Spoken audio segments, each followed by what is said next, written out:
right. So today on our studio episode of Happily Ever Cruising, we're going to recap the Festival of the Holidays. We have some Harry Potter news, some Royal Caribbean news, and we are going to tease a little bit about some upcoming episodes that we have coming up on our channel. So getting started, the Festival of the Holidays this year, third year in a row that we've been able to go.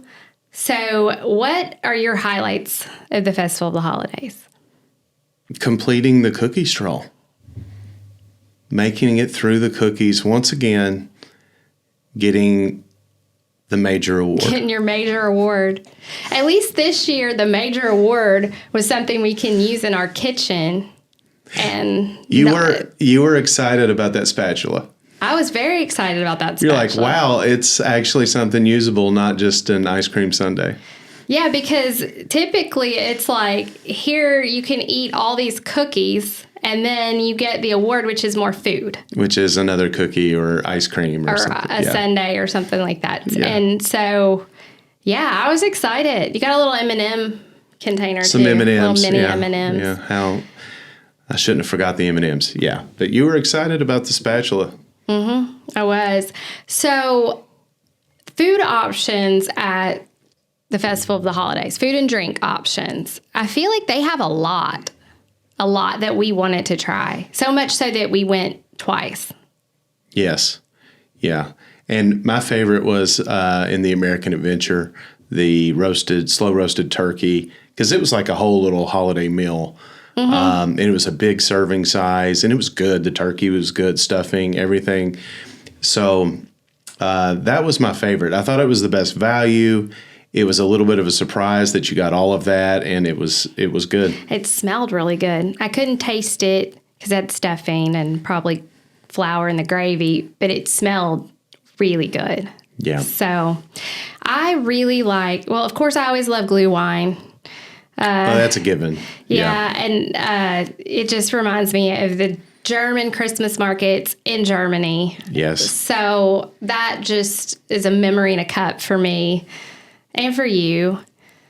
And if you're there on a colder day, then it's even better. Oh yeah. It wasn't that cold when we were having our glue wine this year, but it's even better if it's a little cold and you're having that warm glue wine. It smells so good, tastes good. Yeah. It smells like Christmas in a cup, and it tastes so good and warms you up. It was cool. We went back I think it was actually like the third day in a row that we went back to the festival in the evening, and it was cold that night, and we had something, and it was great. We had some more. Yeah. Yes. So that's always a highlight for me. I can't try as many foods as you can, but I did enjoy the what was it in France that I tried? The frozen hot cocoa, which I think was the first thing that I tried at the festival this year. Wasn't it a martini of some sort called a hot cocoa martini or a cocoa martini? It was like hot chocolate mix, but it was frozen. It was so good. Yeah. That was good. I don't think that had peppermint in it, that one. But I really enjoyed that. It wasn't overly sweet and chocolate. It was just enough flavor, and it was hot that day, so refreshing. And yeah, that was a highlight for me. But I really feel like there is a lot to choose from if you're going to that festival. There is. There's no doubt. There was a lot of good drinks. I remember the apple pie slushie. Oh, that was good. That we had from the place again. Hans and Block. Yeah, that's right. Hans and Block again at the American Adventure. Mm-hmm. That was really good. There was a There's lot so many that if you have kids, a lot of times I think in like the Food and Wine Festival, I'm not sure if I remember the other festivals well enough to remember what they have to offer, but I feel like they offer a lot more drinks for kids that kids would enjoy. Right. Or someone who doesn't drink alcohol would enjoy at the Festival of the Holidays. Maybe the holiday themed drinks especially, but it might lend itself to that more. Like things like the apple pie slushy and the milkshake that I had. Milkshakes, the hot chocolate-based drinks and stuff. It might lend itself to being a little more kid-friendly. Yeah. So definitely pleased with the options for food and drink this year. The crowd level was pretty high all the days that we attended. It was. We were there, crowded. I think, Saturday, Sunday, and Monday nights, and during the day, Saturday and Sunday. And it was pretty crowded. I think Monday night was the lightest crowd that we encountered there. Unless you were in the back of the World Showcase. It did seem like it got more crowded in the evening. And maybe that's because of the candlelight processional, but it was like crowded all day, and then when it turned evening, packed. Yeah, it was like people finished their time. Maybe it was locals coming because it was before the annual pass holder blackouts for people who had the local annual passes. So maybe it was a lot of the locals trying to get some of the festival in before the blackout dates. Could be. Yeah. It could be also, it seemed like we were on the Skyliner coming over a couple times, and people were leaving Hollywood Studios and heading there because they were closing for Jollywood nights. Right. Yeah. So, yeah, the crowds were pretty heavy, and definitely less so towards the front of the park, though. Like, yes. Around the... Yes, even the food stands. Communicore Hall and things like that. The food stands had, Communicore Hall with the cookies had a little bit of a line, but it was still less than the lines back in the World Showcase, especially around America. But all of the other stands toward the front of the park before you get it to World Showcase, did have, the lines were shorter than the lines in the World Showcase. And in some cases, the drinks and foods up there were just as enticing, right? They were just as good. They were great. So if you're... and your favorite cookies were up there. My favorite cookies were up there at the Communicore Hall. But I'm just saying, like, if you're sitting there, right, and you're trying to choose something to eat or something to drink, and you're deciding between 2 or 3 places, and one of them is up toward the front of the park, then I'm taking that one because it's probably got a shorter line than the places in the back. And I want to say the longest line, it seemed consistently to be in Germany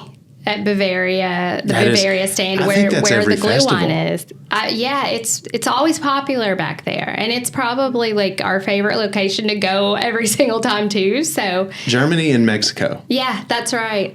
I think the word's out on how good the drinks and the food are at those stands. Yeah. So, which is unfortunate for us too when we want to get in that line at a couple of the festivals just to get our frozen rosé. Frozen rosé and glue wine. And we see that long line. Yeah. Yeah.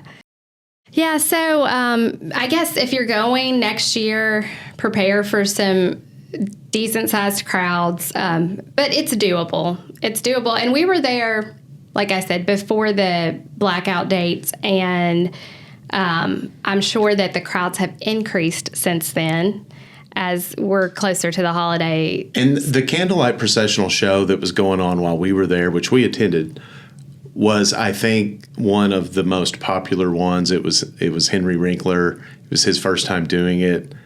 And I think that brought a lot of people in as we saw those lines at the back. So I think that contributed to the overall crowd levels on the days that we were there. Yeah, so it was our first time doing the candlelight processional, attending that. And we've attended some of the concerts at the Garden Rock series and the Food and Wine Eat to the Beat concert series. But this was our first candlelight processional. Yes. And we happened to catch Henry Winkler, or the Fonz, if you grew up watching reruns of Happy Days like we did in the 80s. We're old enough to know exactly who the Fonz is, yes. So we attended his very first processional also. Yeah, his first night, the 5 o'clock show. Yeah. So that was fun. But definitely. So we like to do the dining package, or I think they call it the dinner package officially with the candlelight processional, but you can eat breakfast, lunch, or dinner when you get the package. Yes. Depending on when your right. Reservation is that you pick up. I know the sign says dinner package out and front. I didn't realize that, but it's a must, I think, for the candlelight processional. It's definitely nice to have, and in some of the concert series, I think it's probably a must because some are more popular than others. It was for us. It was a must for us with those crowds that were there for the show we went to. Well, I think for all the shows because we saw the lines for the other shows too. So I think I saw a line each night that Henry Winkler was there. So it was on a Sunday and a Monday night. And at like 5:30, the line for the 8 p.m. show was all the way back to like the Outpost. Yes, past Germany. Yeah. Right. And here's the thing. When we walked in about 20 minutes or so, 15 to 20 minutes before the show started. We would have liked to have gotten there just a little earlier, but we were busy toward the front of the park doing some things. So we walk in 15 to 20 minutes before the show starts. Theater was almost full. I'd say the theater was 75, 80% full when we walked in. And we walked in through the line, the dinner package line. And I asked one of the cast members there, because I was thinking, well, maybe they already started letting in a lot of the standby line. So I asked about it, and he said that it was mostly the people already in there filling the theater up was mostly it was almost entirely dinner package, or I noticed like some people who had some VIP seating up towards the front, maybe family members of the choir or something like that. They were filling the front where they had it roped off. But aside from that, they had not started letting in the line that was not a part of the dinner package. Right. So I would say if you're wanting to see the processional, plan ahead and definitely get the dinner package, because we initially didn't get it. And we were thinking, we love Regal Eagle. You can go the day of and visit Regal Eagle and purchase one of their packages. And if you look online, it will tell you. And I'm glad we learned this because this is something we can pass on to clients and everybody that's watching. If you look online on Disney's site, it will tell you to show up at Regal Eagle when they open at 11:45. We showed up about 11:30. And we made the mistake of showing up when Regal Eagle was opening. Getting ready to open. Yep. And I noticed people already going inside. And I was like, why are they letting people in already? And then we go in, it's packed in there full of people who had arrived earlier in the morning.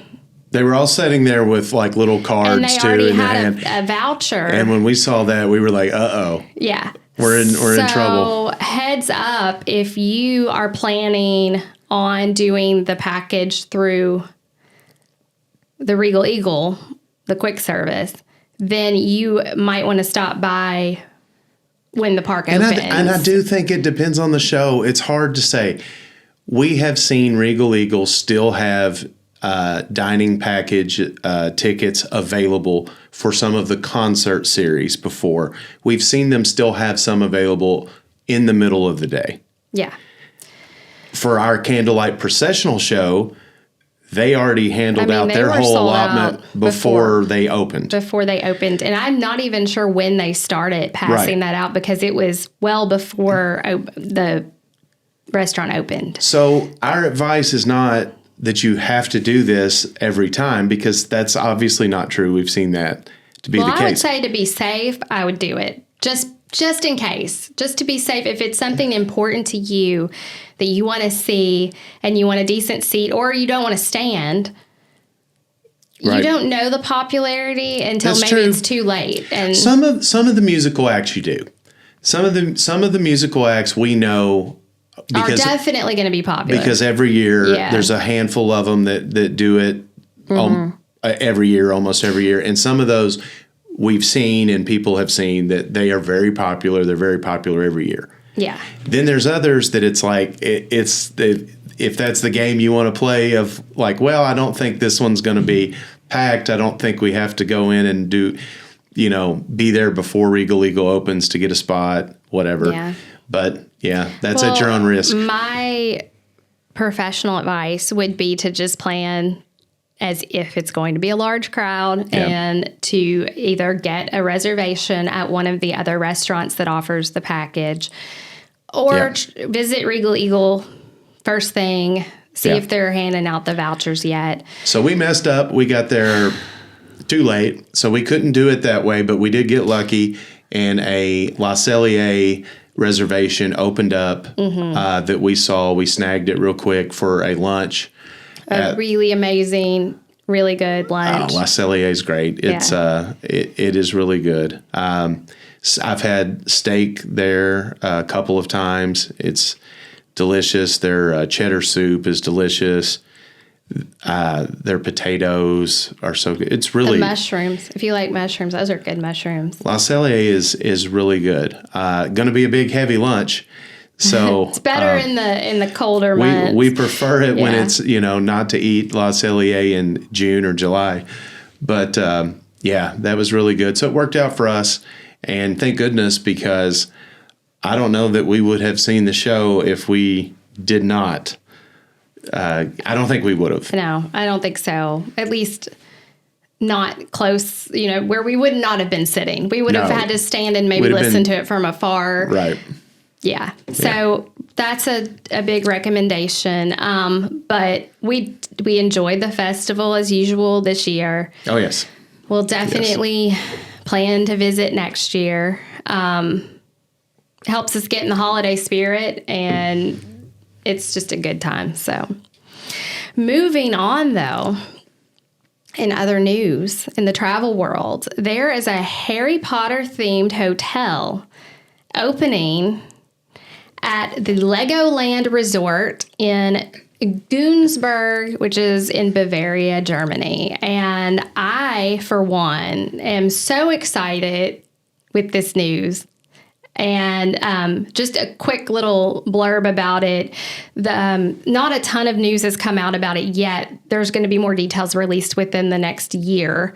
So I'm not even sure when it's going to be completed. But we do know that it is going to be Hogwarts-inspired design, and that the rooms will be part of the 4 houses. So I guess like your section that your room is in will be in one of the 4 houses. But I am very excited about this news. What are your thoughts? I just found out about this, and I am with you. I really couldn't be more excited about it because, number one, I love anything that's immersive with Harry Potter. It's great. Mm-hmm. Number two, this is the first one of its kind. They haven't done anything like this yet, so that will be really cool to see. And then number three. Yeah, maybe if it's gonna be far away from us, then it's in a great place because it's in Germany. It's isn't this town? It's like between Munich and like Stuttgart. Yeah, I think it's right between Munich and Stuttgart when I looked it up on the map. So and that is one of our very favorite. We love that area. We've been there a few times. We love that area. Yeah. So now we can go. It gives us another excuse to be in the area. Yes. And go visit this hotel.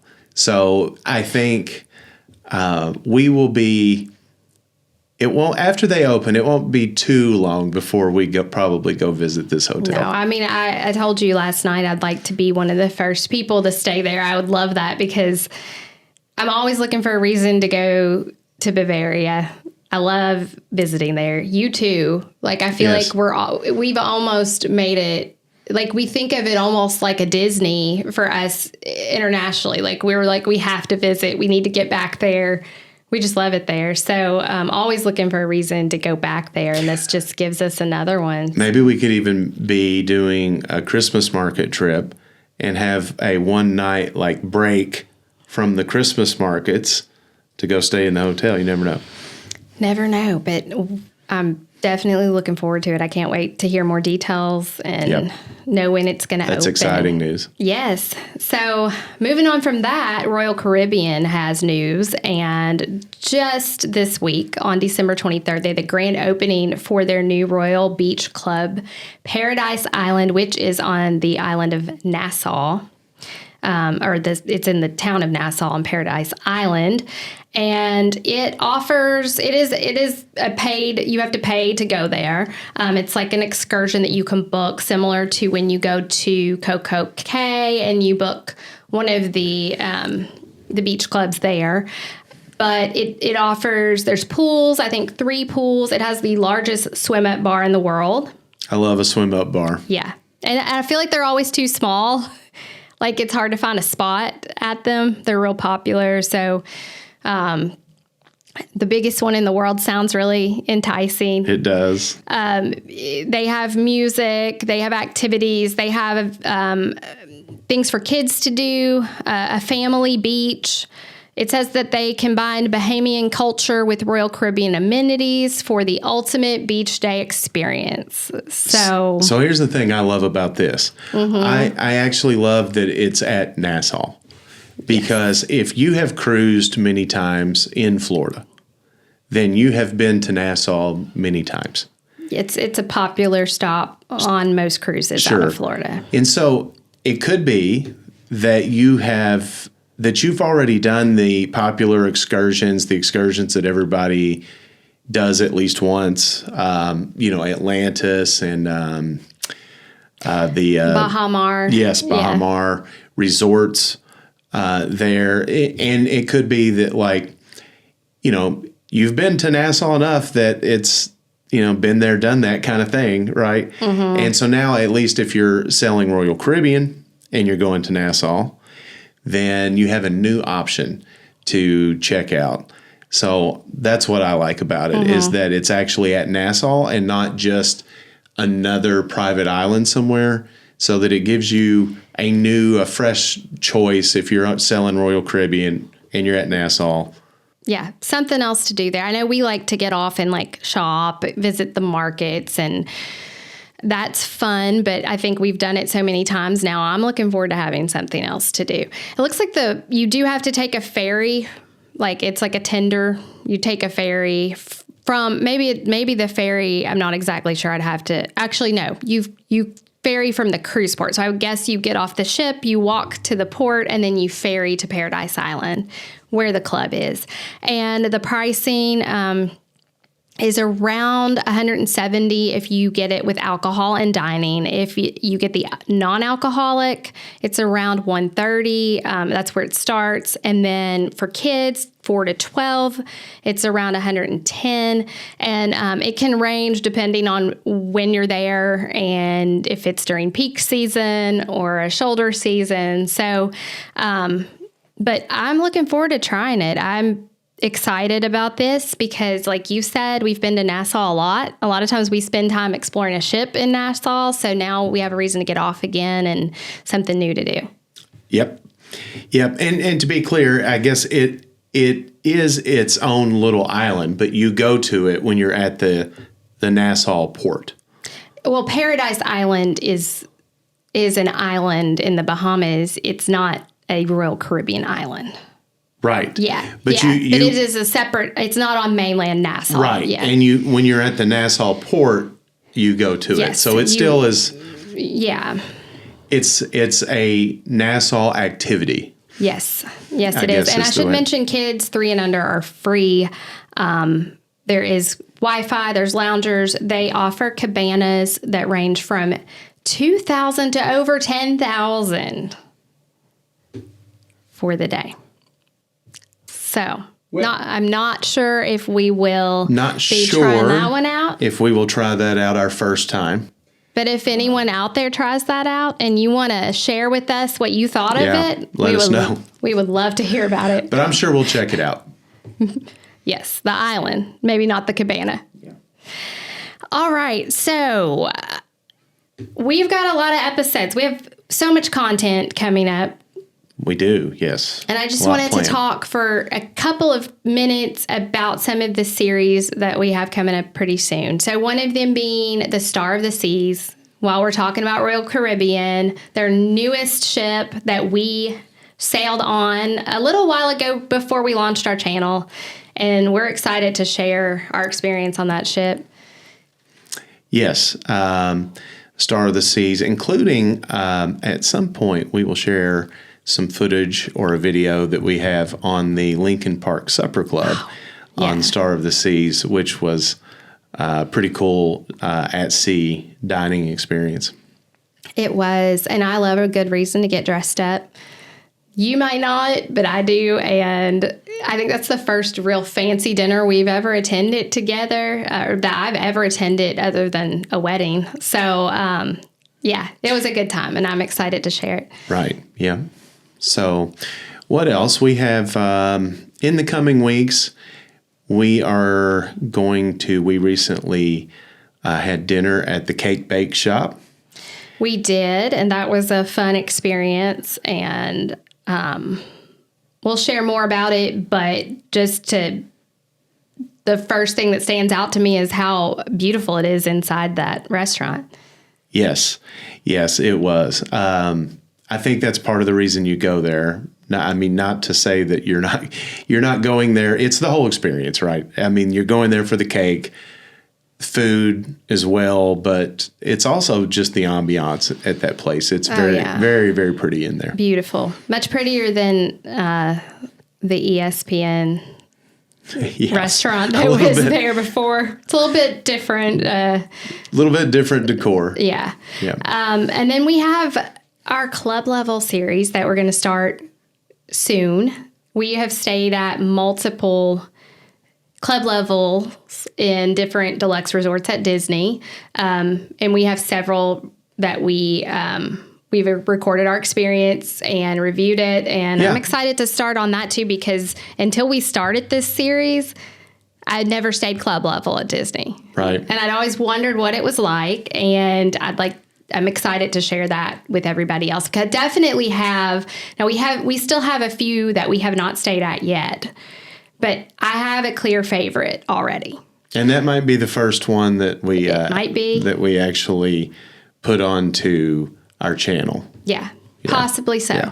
So looking forward to all the content we have to share, and we are so excited to share all that with you. But before we go, we like to end with a famous quote, and today's is from Walt Disney. And that is, "The way to get started is to quit talking and begin doing." And the only way to see the world is to quit talking and begin planning your next trip. So keep traveling, and we'll see you next time.